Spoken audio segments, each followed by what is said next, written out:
The global energy race just got a major shake-up, and it's happening right here in Southeast Asia. In early 2026, Philippines and Indonesia launched what's now called the IndoPhil Nickel Corridor. On paper, it's a resource partnership. In reality, it's a power move that could reshape the entire green economy. Why does this matter?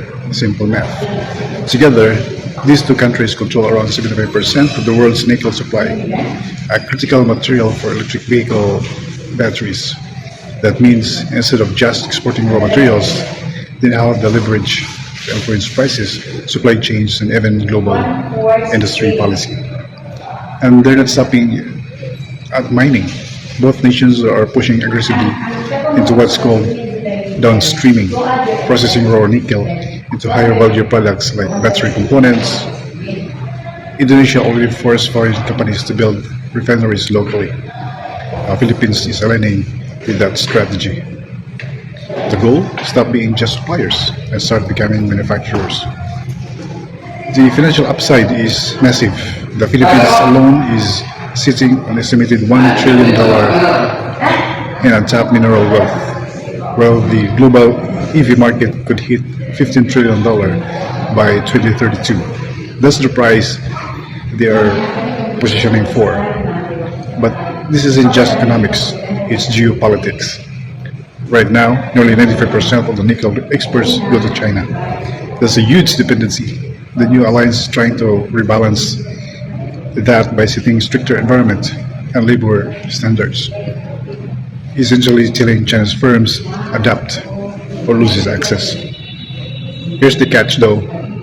Much of the region's refining infrastructure was actually built with Chinese funding and technology. So the IndoPhil Corridor is trying to assert control over a system that China helped create. To break the dependence, both countries are now looking toward the United States and the European Union for investment and technology. Meanwhile, there's an interesting twist in logistics. Despite having huge reserves, Indonesia has started importing nickel ore from the Philippines to keep its refineries running.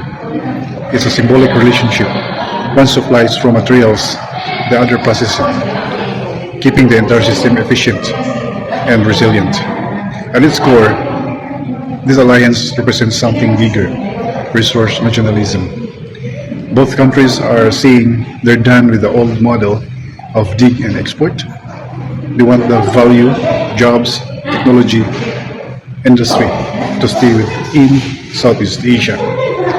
And global companies are taking notice. Automakers like Tesla, BYD, and Hyundai will now have to negotiate harder, invest more locally, and meet stricter standards just to access this critical resource. The message is clear. The future of clean energy runs through this corridor. Or if the partnership holds, the Philippines and Indonesia could pull off a historic shift from being the world's raw material supplier to becoming a central hub in the global battery industry. And $1 trillion energy transition, that's not just influence, that's power.